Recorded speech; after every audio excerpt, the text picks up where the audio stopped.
बिस्मिल्लाहिर्रहमानिर्रहीम। Welcome to Eagle Soft. My name is Mohammad Ishfaq और आज की इस वीडियो में हम देखेंगे कि हम सर्च इंजन को एफिशिएंटली किस तरह यूज़ कर सकते हैं।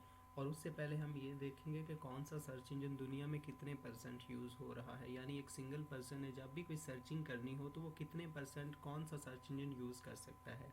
तो इसके लिए हम सबसे पहले ब्राउज़र में जाएंगे। इन तमाम टास्क को परफॉर्म करने के लिए हमें जस्ट ब्राउज़र और इंटरनेट कनेक्शन की ज़रूरत है। तो आपने अपने ब्राउज़र में सर्च करना है gs.state-counter, gs.state-counter, और ये एक वेबसाइट है gs.statecounter.com। आपने इसको ओपन करना है।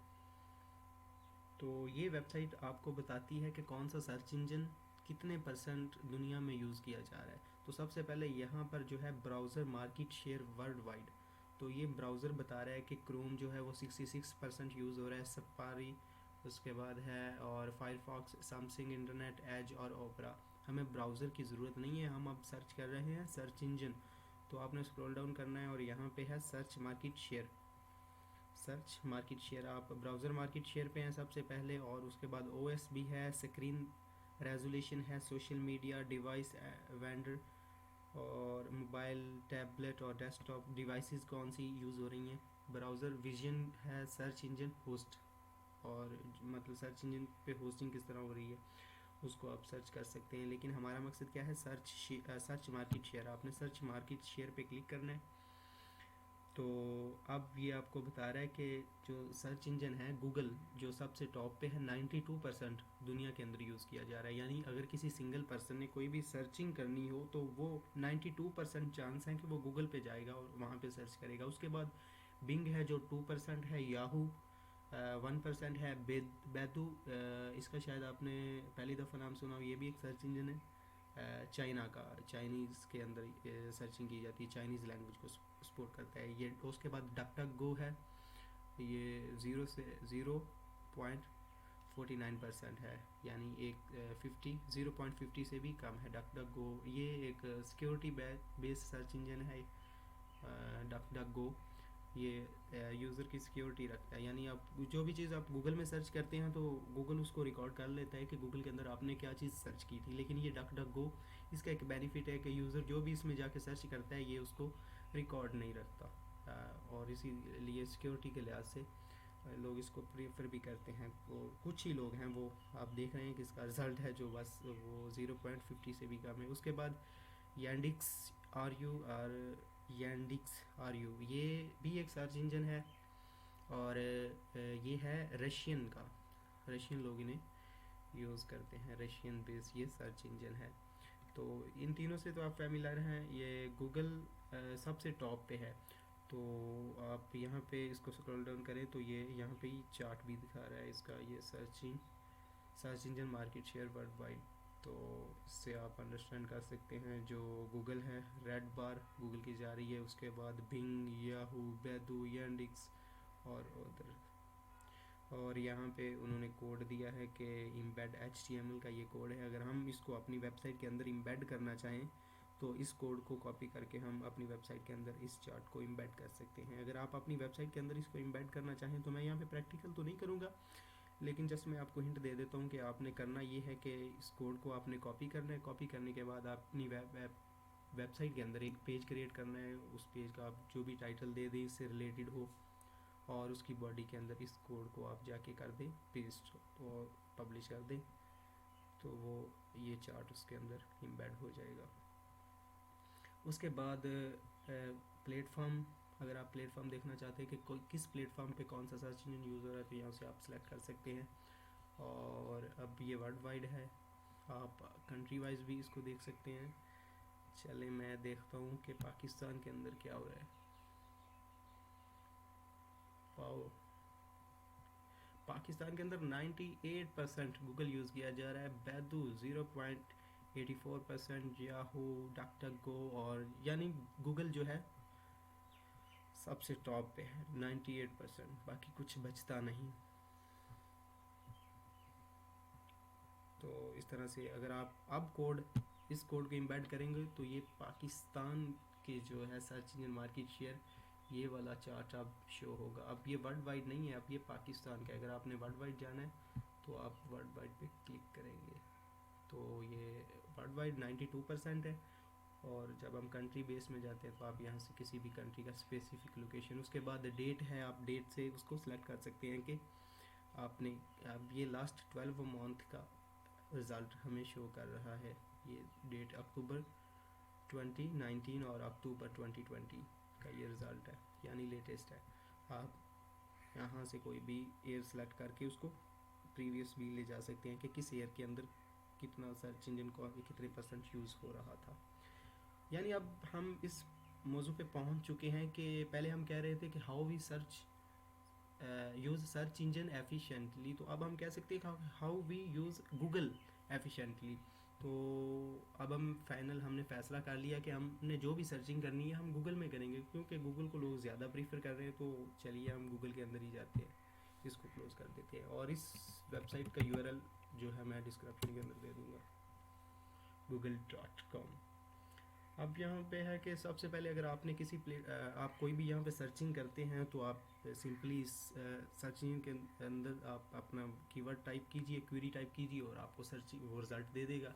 ये तो एक नॉर्मल पर्सन करते हैं, लेकिन आपने उसको एफिशिएंट यूज़ करना है तो आप इसको एफिशिएंटली किस तरह यूज़ कर सकते हैं। यानी आपने चाहते हैं कि आप किसी प्लेटफॉर्म से अपने रिज़ल्ट लाना चाहते हैं। लेट्स सपोज कि हम फेसबुक से कुछ सर्च करना चाहते हैं, तो फेसबुक तो सर्च इंजन नहीं है, सर्च इंजन गूगल है। फेसबुक एक सोशल मीडिया प्लेटफॉर्म है जिस पे हम सर्च नहीं कर सकते, तो हमें गूगल में रहते हुए फेसबुक के रिज़ल्ट किस तरह हासिल कर सकते हैं। तो इसके लिए मैं जस्ट अब सपोज ईगलसॉफ्ट हमने सर्च करना है और हम सर्च क्या करेंगे, कहाँ से हमें रिज़ल्ट लेने हैं, फेसबुक से। आप अपनी क्वेरी को टाइप कीजिए, उसके बाद @ और फेसबुक टाइप कर दीजिए और सर्च करिए। अब जो भी मुझे रिज़ल्ट मिले हैं सब फेसबुक से मिले हैं, हालांकि फेसबुक सर्च इंजन नहीं है, सर्च इंजन गूगल है। अगर हम फेसबुक में इस तरह सर्च करें तो हमें कोई रिज़ल्ट नहीं देगा फेसबुक, लेकिन हम गूगल में रहते हुए फेसबुक से रिज़ल्ट अपने सर्च कर सकते हैं। आपने अपनी क्वेरी टाइप करनी है, उसके बाद स्पेस @ फेसबुक। आप फेसबुक की जगह पे कुछ और भी टाइप कर सकते हैं। आप यहाँ पे ट्विटर ऐड कर दें, जो आप मर्जी प्लेटफॉर्म चाहते हैं जहाँ से आप सर्चिंग रिज़ल्ट अपने लाना चाहते हैं, आप यहाँ पे वो टाइप कर दें और आपको आपके रिज़ल्ट मिल जाएंगे। उसके बाद ये है कि जब भी हम कुछ सर्च करते हैं, मैं लेट्स सपोज सर्च करता हूँ फ्री एजुकेशन, तो अब फ्री एजुकेशन के रिलेटेड बहुत सारा मुझे कंटेंट मिल रहा है, वीडियो भी हैं, वेबसाइट भी हैं, काफ़ी चीज़ें हैं। और अगर आप यहाँ पे रिज़ल्ट देखें तो ये मिलियंस और बिलियंस के अंदर है रिज़ल्ट है, और जस्ट 0.54 सेकंड्स के अंदर। अगर आप यहाँ पे कोटेशन के अंदर कोई भी आप सर्चिंग करेंगे तो इसके रिज़ल्ट जो है वो चेंज हो जाएंगे, मे भी चेंज होंगे। देखें, आपने शायद पहले नोट किया हो, अब वो कम हो चुके हैं रिज़ल्ट। इसकी वजह ये है कि जब भी आप कोटेशन के अंदर आप जो भी अपनी क्वेरी सर्च करेंगे, आप नॉर्मली जब भी कोई सर्च करते हैं तो गूगल आपको उस क्वेरी के रिलेटेड तो रिज़ल्ट देता ही है, लेकिन जो चीज़ें उससे रेलिवेंट होती हैं गूगल वो भी दे देता है। आपने फ्री एजुकेशन सर्च की तो फ्री एजुकेशन अब क्लास फ्री एजुकेशन के अंदर आती थी, मतलब एजुकेशन का एक पार्ट थी, स्टूडेंट एजुकेशन का पार्ट थे, स्कूल कॉलेजेस यूनिवर्सिटीज़ ये सब एजुकेशन से रिलेट करती थी। तो उसने क्या किया, ये सब रिज़ल्ट आपको दिए हैं। वो आप नेक्स्ट पे जाते तो उस तरह से वो मिलियंस और बिलियंस के अंदर रिज़ल्ट थे। लेकिन जब आप कोटेशन के अंदर अपनी क्वेरी को सर्च करेंगे तो गूगल सिर्फ वही चीज़ें सर्च करेगा जो आप वहाँ पे सर्च करें। अब फ्री एजुकेशन तो फ्री एजुकेशन, जिस वेबसाइट पे जस्ट फ्री एजुकेशन है गूगल वही आपको देगा, ना कि उससे रिलेटेड यूनिवर्सिटी कॉलेजेस की वेबसाइट या आपको वो उठा के ला के रिज़ल्ट दे दे। तो इस तरह अगर आप कोटेशन के अंदर अपनी क्वेरी को सर्च करेंगे तो जस्ट गूगल आपको वही चीज़ देगा जो आप सर्च कर रहे हैं। उसके बाद ये है कि बाज़ औक़ात ऐसा होता है कि हमें क्वेरी का कुछ हिस्सा तो याद होता है लेकिन हम कुछ भूल चुके होते हैं, यानी ऐसा होता है कि हमें आधा नाम याद है और आधा हम जानते ही नहीं। तो लेट्स सपोज कि हमें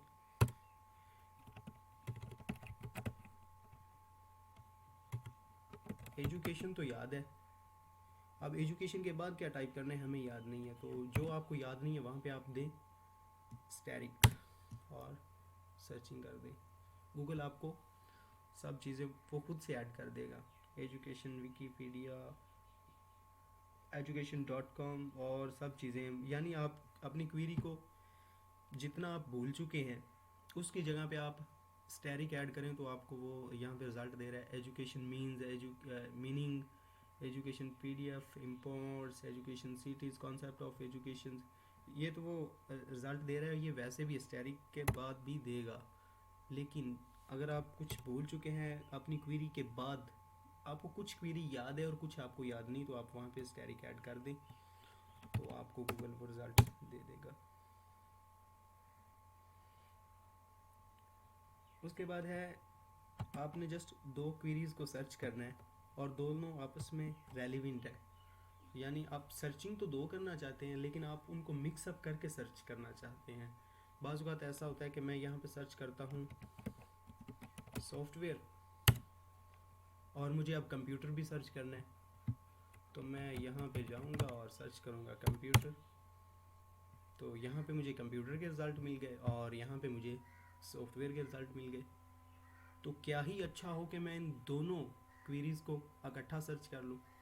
तो उसके लिए आपने करना ये है कि लेट्स सपोज, पता नहीं क्या हो रहा है टाइपिंग के साथ, कंप्यूटर एंड दूसरी क्या हमारी क्वेरी थी, सॉफ्टवेयर। तो अब जो मुझे रिज़ल्ट मिले हैं कंप्यूटर एंड सॉफ्टवेयर, यानी ये इन दोनों क्वेरीज़ के रिज़ल्ट मुझे इकट्ठे मिल गए हैं, ना कि मुझे दोनों अलग अलग टैब के अंदर, जिस तरह मैंने पहले सर्च किए थे। अब सॉफ्टवेयर मैंने अलग टैब के अंदर सर्च किया और कंप्यूटर मैंने अलग टैब के अंदर सर्च किया। अब मैंने दोनों क्वेरीज़ को एक ही टैब के अंदर सर्च कर लिया, कंप्यूटर एंड सॉफ्टवेयर। अब मुझे पहले, अब यहाँ पे उसने मुझे कंप्यूटर के रिज़ल्ट दिखाए थे, यहाँ पे उसने सॉफ्टवेयर के रिज़ल्ट दिखाए हैं, लेकिन यहाँ पे उसने दोनों रिज़ल्ट मुझे दिखाए हैं, कंप्यूटर एंड सॉफ्टवेयर। आपने अब जब दो क्वेरीज़ को इकट्ठा सर्च करना हो तो पहले क्वेरीज टाइप कीजिए, उसके बाद एंड, और इसको आपने रखना है अपर केस के अंदर, लोअर केस के अंदर इसको इंक्लूड नहीं करना। एंड साइन, अगर आप प्रोग्रामिंग आपने की है तो आपको पता होगा कि एंड ऑपरेटर क्या होते हैं, जिस तरह के वो एंड ऑपरेटर होते हैं इसी तरह ही ये एंड है, आप क्वेरीज़ के अंदर इसको ऐड कर सकते हैं।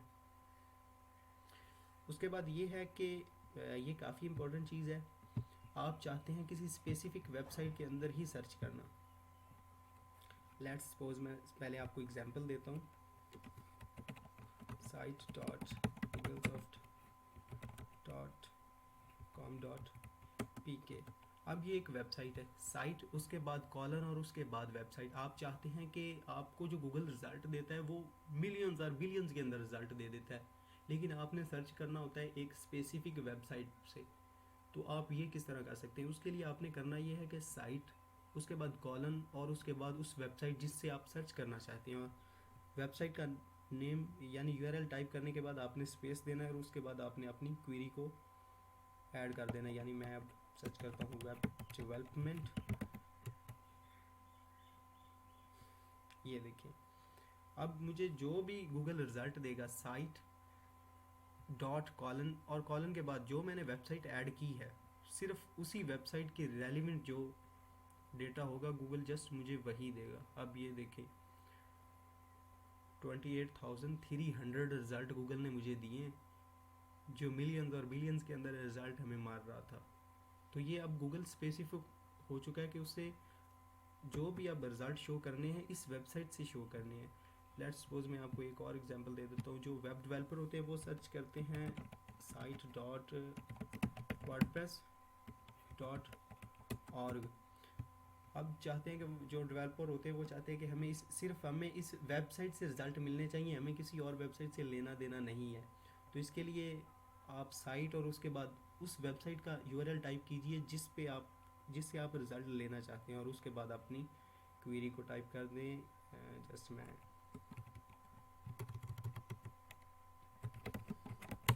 कॉन्टैक्ट ही सर्च करता हूँ। तो अब ये देखें कितना स्पेसिफिक गूगल हो चुका है, बहुत कम रिज़ल्ट दे रहा है। अगर इसी चीज़ को हम कॉन्टैक्ट को हमने सर्च किया था ना, तो ये देखें, ये रिज़ल्ट देखें और ये देखें कितना इसके अंदर, दोनों के अंदर डिफरेंट है। क्योंकि यहाँ पे हमने गूगल को बता दिया है कि भाई किसी और वेबसाइट से रिज़ल्ट आपने नहीं लाने, जस्ट wordpress.org से कॉन्टैक्ट के रिज़ल्ट आपने लेके आने हैं। तो ये सब wordpress.org की वेबसाइट के ही रिज़ल्ट हैं, किसी और वेबसाइट के नहीं हैं। तो इस तरह से हम स्पेसिफिक वेबसाइट पे जा सकते हैं। उसके बाद कैशे कॉलन वेबसाइट का URL eaglesouth.com.pk।